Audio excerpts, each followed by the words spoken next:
Stop now. Breathe. There's a reason you're here. This message isn't for just anyone, but if it found you, it's because your soul has already started to awaken, even if you haven't realized it yet. The Emerald Tablet is one of the most mysterious documents in human history, and it doesn't start with empty promises. It starts with a direct, powerful call you can't ignore. It is true, without falsehood, certain, and most true. In ancient times, repeating a statement like that wasn't just a meaningless ritual. It was an oath, a spiritual seal. Breaking your word meant breaking your own connection with the source. Today, in a world where truth seems to bend to convenience, this message sounds like thunder in the middle of the desert. If you feel something moving inside you as you hear this, it's because the tablet came to remind you of something your mind forgot, but your soul never did. It's not about believing. It's about remembering. It's about crossing a portal that will forever change the way you see yourself and the universe. And now, I'm going to reveal the 5 eternal teachings that the Emerald Tablet has guarded for centuries, waiting for the right moment to find you. What is hidden within will manifest outwardly, and the invisible will be known through the visible. Stop everything for a second. Take a deep breath and picture the scene. Before the first star ever shined, before the first sound vibrated in the void, before time even began to move, there was only one thing. Something without a name, without a shape, without limits. It wasn't matter. It wasn't space. It was consciousness. Pure, infinite, silent, and alive. This is the force the Emerald Tablet talks about when it mentions the one thing. It's not a theory. It's not just a pretty metaphor. It's a revelation. Consciousness isn't a product of creation. It is creation. It's the invisible source that, overflowing from itself, gave birth to everything that exists. The entire universe, stars, galaxies, atoms, mountains, rivers, dreams, fears, is just the reflection of consciousness in motion. You weren't born just to survive or simply exist. You were born to remember, to rediscover inside yourself that spark that was already pulsing before the world was even born. But why would consciousness need to expand? Because in its pure, absolute state, everything is so full, so complete, that there's no contrast, no perception. Eternal silence needed sound to be heard. Light needed darkness to be seen. Life needed death to be valued. Love needed absence to be truly felt deep in the soul. And so, for consciousness to know itself, the One exploded into 1,000 faces, multiplied into forms, worlds, and experiences. Everything you live through, everything you feel, is not an accident. It's an ancient, age-old strategy to awaken consciousness. Every tear that fell from your eyes, every smile that lit up your face, every loss, every reunion, every pain, every ecstasy, it was and is a bridge so that one day you would remember where you came from. The pain you feel is not a punishment, it's a calling. The emptiness squeezing your chest isn't a mistake. It's the echo of the home your soul has always known but temporarily forgot. And the pleasure, the joy, that feeling of being whole, even if just for a moment, those are memories.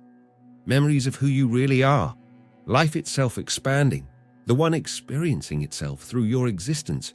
But the journey of consciousness doesn't stop just at remembering who you are. There's something even deeper, even more breathtaking, waiting to be recognized. Because when you discover your true essence, a new perception starts to be born. You and the universe are not two separate things. You are the same creation, the same mystery reflected on different scales. What is above is like what is below. What is below is like what is above.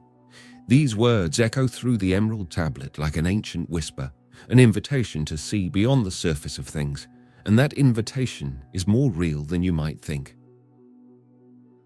Your body, with its complex architecture, is no accident. It's a living miniature of the cosmos itself. Every beat of your heart resonates like the pulse of the stars. Every cell, every atom is a microcosm of worlds that follow invisible laws, the same ones that govern galaxies, planets, and solar systems.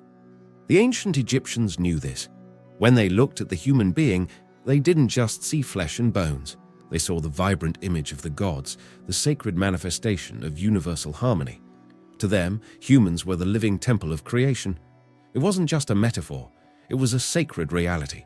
The Hebrews, in their oldest texts, said that the human being was created in the image and likeness of God, not in a physical sense, but in structure. The tree of life from Kabbalah, with its interlinked branches and spheres, mirrors the subtle centers of the human body, just like the hidden forces that shape the universe. The Pythagoreans, in ancient Greece, taught that the human body is governed by the same proportions that rule the music of the spheres. They believed that every part of the human being vibrated at a specific frequency, corresponding to notes of the great cosmic symphony. For them, mathematics was the secret language of the soul and the stars. And you carry that cosmic signature within you. Your bones are like the columns of ancient temples. Your eyes are like mirrors of distant nebulas.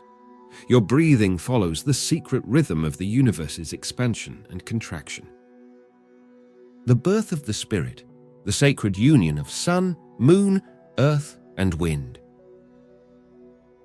They described the birth of a human being not as a mere biological accident, but as a sacred operation, a true celestial alchemy, where cosmic forces came together to create something unique.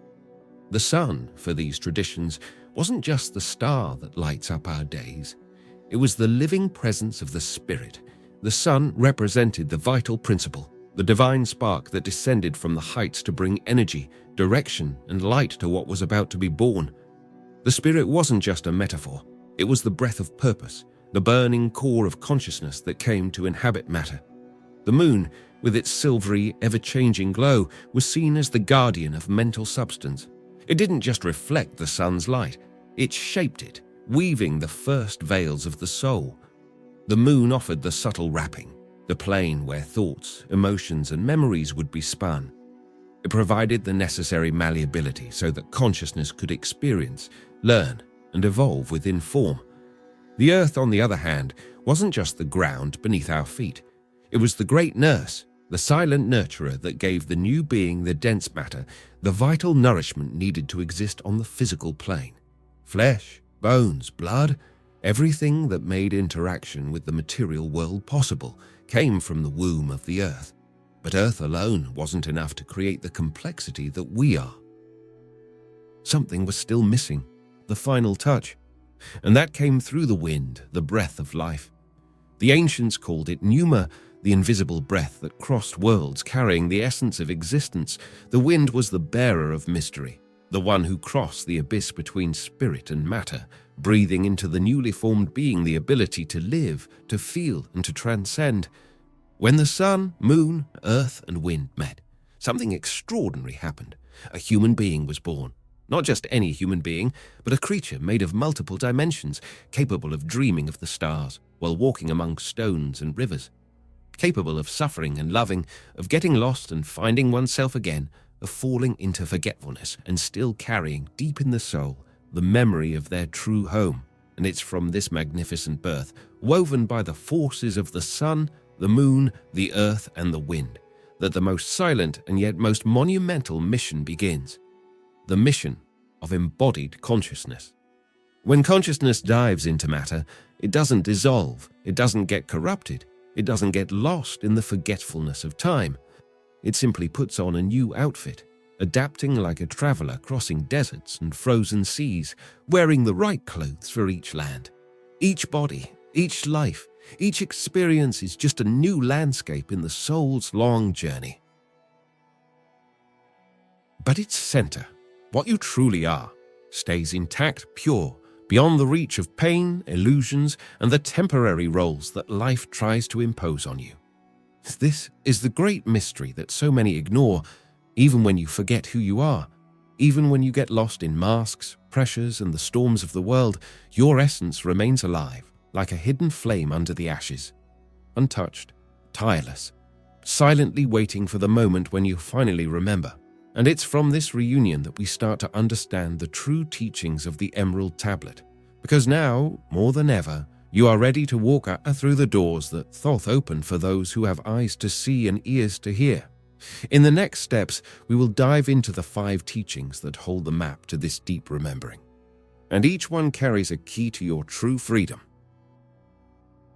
So, teaching 1, discernment, the art of separating essence from illusion. Discernment is more than just choosing. It's learning to see beyond appearances. It's recognizing, in the middle of chaos and distractions, what's essential and what's just a passing shadow. Because the world around you is full of voices, images, and promises, each one trying to grab your attention, each one trying to disguise itself as the ultimate truth. And if you don't know how to discern, you'll end up wasting your life chasing mirages. When Thoth talks about separating the subtle from the dense, he's not just talking about material things. He's pointing to an internal art, the ability to perceive the hidden essence beneath forms, to recognize the silent truth hidden behind the noise of the world, to see not just with the eyes of the body, but with the eyes of the spirit. This is where one of the biggest obstacles on the journey shows up. Emotional projection. The human mind, ruled by desires, fears, and memories, tends to paint the world in its own colors. If something pleases us, we judge it as good. If it displeases us, we label it as bad. But what is it really? Without the filter of personal taste, without the distorted lens of self-interest, awakened consciousness doesn't let itself be fooled by its emotions. It doesn't chase pleasure, nor does it run from pain. It observes. It investigates. It learns to see things as they are, not as it wishes they were. And in that clean gaze, without adornment, without masks, true wisdom begins to emerge. Tolstoy once warned, "Some people walk through a forest and see only firewood for their campfire, unable to notice the silent grandeur unfolding there. The miracle of life in every leaf, every root, every breath of wind through the branches. Sleeping consciousness only sees utility. Awakened consciousness sees mystery, sees beauty, sees teaching. And it's the same in our lives. When we look at people, situations, at ourselves, what do we see? Just tools to satisfy our desires? Just threats to our plans? Or are we able to see the deeper truth pulsing through everything, even in the hardest experiences? Discernment is freeing yourself from the mirror. It's stopping the projection of your wounds and expectations onto the world. It's making space for the invisible to reveal itself. Because what's essential, what's eternal, rarely shouts. It whispers. It hides in the details, in the silences, in the simplest gestures. And only those who develop true discernment can hear that call. This first teaching is a portal. Without it, the next steps become almost impossible. Because if you can't distinguish the real from the illusion, how can you walk towards the truth? How can you build a life that's not just a repetition of old mistakes? That's why, now that you've started to remember who you are, the challenge ahead is clear. Observe, feel, question. Don't accept anything without diving deeper first, because everything that's true in you, everything that's eternal, gets stronger in the silence of discernment. Teaching 2, being the bridge, living between earth and sky. Living with full awareness is much more than running away from the material world or getting lost in the abstractions of spirit. It's understanding that you belong to two realms at the same time. It's honoring the physical reality with presence and respect, while also keeping your soul connected to the subtler laws, the ones that govern the invisible. For centuries, civilizations have fallen because they denied one side of life. There were times when everything spiritual was seen as sin, as weakness, and there were times when matter, the body, and nature were dismissed as nothing more than a burden. But true wisdom, the kind Thoth veiled within the words of the tablet, teaches something else. Balance is the key. Being a bridge is exactly that. It's living with your feet firmly planted on the earth, feeling the ground beneath you, not running away from responsibilities, not despising everyday life, and at the same time, with your head turned toward the sky, remembering that something much greater is guiding every detail of your existence. Every action you take in the physical world, every word you speak, every thought you nurture, is a thread that weaves reality. If you ignore the laws of spirit, if you act only on impulse, on desire, you break that bridge and disconnect from what is sacred. But if you also despise the concrete world, Trying to live only in the realm of ideas, you become ineffective, like a tree trying to live without roots. That's why the teaching is so clear. Don't deny either world. Live between them. Understand what it truly means to be human. You are made of matter and spirit, and each dimension has its own beauty, its own role. The earth sustains you, offers you the experiences needed to shape your consciousness, and the sky inspires you, guides you, reminds you of your greater purpose. Being a bridge is an art. It's knowing that material challenges are tools for spiritual growth. It's understanding that losses, joys, struggles, and lessons are part of a much larger tapestry than our physical eyes can see. You were made for this, to be a living link between the visible and the invisible, to connect what is above with what is below, to bring the light of higher realities into everyday life, turning the ordinary into the extraordinary. And when you become aware of this mission, your life stops being just a series of random events and becomes a sacred path. Every step, every choice, every moment becomes an opportunity to bring more sky to earth and more earthly wisdom to the sky.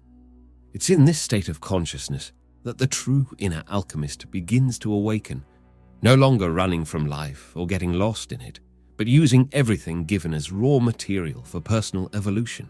And as we cross the bridge between earth and sky, a new perception begins to reveal itself. True glory, the kind we so often seek in external applause, material achievements, or comparison with others, isn't out there. It's inside. And this is the third teaching the Emerald Tablet whispers to those who are truly listening. The only real victory is over your own ignorance. Teaching 3. True glory, the wisdom that dissolves ignorance. For centuries, we've been trained to believe that success means beating others, outdoing competitors, conquering territories, winning debates, piling up more than our neighbors. This logic of endless competition isn't just an illusion, it's destructive. Because deep down, no one truly wins that way. When a human being seeks their glory by crushing another, they're only feeding the illusion of separation. And all separation is a source of pain. Thoth reminds us through the tablet that the real battle is silent, invisible to the eyes of the world. It's the one that happens within our own being, fighting against the darkness of ignorance, against the prejudices that blind us, against the fears that paralyze us, against the false certainties that keep us from growing. True glory isn't making the world applaud you, it's making your soul bloom. And here's the detail that it almost always goes unnoticed. Wisdom isn't just accumulated knowledge, it's integration. When you start seeing life with eyes free from illusion, you realize that everything is interconnected, like the human body, which works as a perfect unity, where every cell, every organ, every heartbeat serves the whole. No one questions whether the brain is more important than the liver, or if the foot is less worthy than the hand. Everything has its role. Everything is essential for the whole to exist and thrive. The same goes for us, inside the great body of creation. Competing with others is as absurd as thinking your left hand should defeat your right. Seeking glory over others is a sign that we're still trapped in the mists of ignorance. But when we understand that the other is an extension of ourselves, that all existence vibrates within the same dance, we begin to taste true wisdom. And the most beautiful thing is that when this light starts to ignite inside us, all darkness begins to dissolve naturally. Old fears lose their grip, deep wounds begin to heal, anxiety about the future and attachment to the past give way to a serenity that doesn't depend on circumstances. Beating the world, winning titles, collecting trophies, all of that is small, defeating your own darkness, lighting up your own being. That is true greatness. And when that victory happens, there's no noise, no fireworks, no crowds. There's only a deep silence, an internal smile, a connection so powerful with life that no words can truly describe it. This is the glory Thoth quietly reveals in his silent, immortal tablet. This is the achievement that no era, no empire, no trend can ever take away from you. And it's in this frequency that we prepare to dive even deeper into the secrets that await. Let's continue. Teaching 4. The power of consciousness, No matter can stop it. You may have believed for a long time that the limits of matter were unbreakable, that certain situations in life were insurmountable walls, that certain pains, losses, or difficult circumstances would be the end of the road. But Thoth, with his ancient wisdom, shows us a different vision. Consciousness doesn't just break through these walls, it dissolves them. The world was carefully structured to appear solid, to seem unchangeable. But the reality is that every layer of matter, every difficulty we face, every shadow that challenges us, exists to be crossed. It exists so that consciousness, in its silent and unstoppable march, can dive deep, gather experience, expand its light, and move forward. It's as if the universe scattered secret doors all over existence, and each challenge is a key that can only be found by the consciousness that refuses to give up, that refuses to identify with what is temporary. When a body gets sick, when a loss tears the soul apart, when a dream crumbles, the immediate impulse of the conditioned mind is to give in, to believe it's over. But consciousness doesn't operate on the logic of the limited mind. It knows that every experience, no matter how harsh it seems, is precious nourishment. It's a fragment of wisdom that, once absorbed, will never be lost. Consciousness moves through the dense and the subtle. It travels through pain and joy, through silence and chaos. And with every passage it becomes stronger, wiser, freer. Look at your own life. How many times did you think you wouldn't survive a certain situation? How many times did you believe it would be the end for you? And yet, here you are. You made it through. You carry scars maybe, but along with them, you carry something even more valuable: strength. That strength isn't just resilience. It's not just the ability to endure. It's something much deeper. It's consciousness discovering itself as indestructible. It's the awakening to the truth that no suffering, no blow from the world can touch the essence of who you are. And here lies one of the greatest secrets of the spiritual journey. Barriers don't exist to destroy you. They exist to reveal you. Every challenge, every pain, every shattered illusion is an opportunity for you to realize that your true identity is not the body that feels, not the mind that suffers, not the story that repeats itself. Your true identity is pure consciousness, and pure consciousness is invincible. When you start living from that center, something changes irreversibly. You face obstacles with new eyes. You no longer ask, "Why is this happening to me?" But instead, "What is this experience trying to teach me?" And at that moment, matter stops being a prison and becomes a training ground. Every pain becomes a lever. Every loss transforms into a new vision. You are not a fragile being dragged around by circumstances. You are the force that barriers cannot stop. You are the consciousness that dives deep into existence only to rise even brighter. And it's with this understanding burning inside your chest that we approach the final essential teaching of the Emerald Tablet. Let's move forward, because true power still needs to be fully unveiled, and it's in this deep dive into the power of consciousness that we finally arrive at the revelation of the fifth teaching, a silent principle, yet capable of forever changing the way you see every step of your life. Life is not a random series of events, nor a punishment imposed by mysterious forces. Life is a school, a sacred school, designed with almost invisible precision for the growth of your consciousness. Teaching 5. Life as a school. To adapt is to evolve.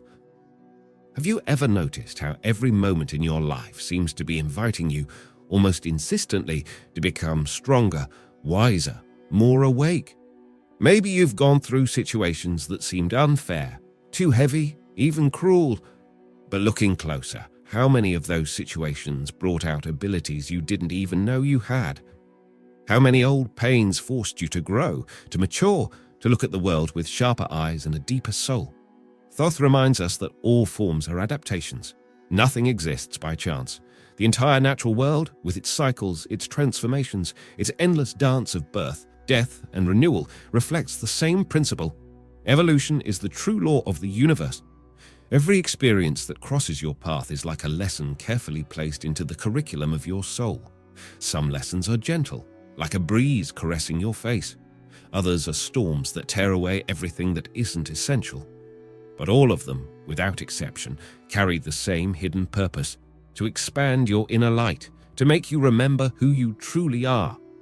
The most common mistake is to interpret challenges as punishments, but punishment is only the perception of a mind that hasn't yet understood the purpose of the journey. Through the eyes of awakened consciousness, everything is a teaching.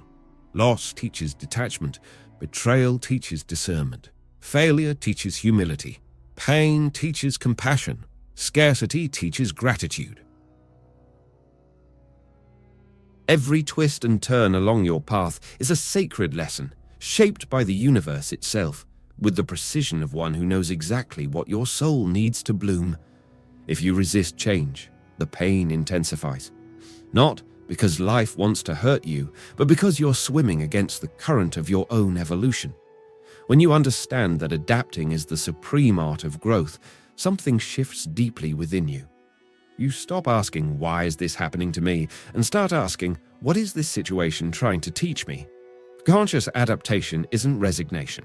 It's not surrendering to what hurts, but opening yourself to the wisdom hidden in each phase of life. It's trusting that every transformation, no matter how painful it seems, is leading you closer to your luminous center, to your true self. Imagine for a moment, what if everything, absolutely everything you've lived through, from the smallest encounters to the greatest emotional earthquakes, had been a silent preparation for the being you are destined to become?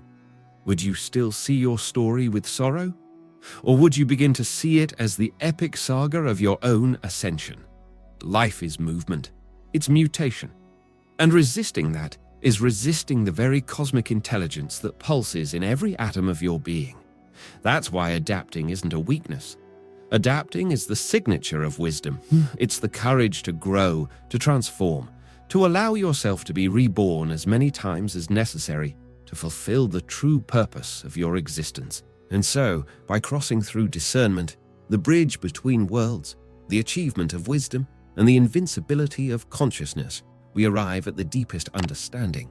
To live is to learn, and to learn is to illuminate.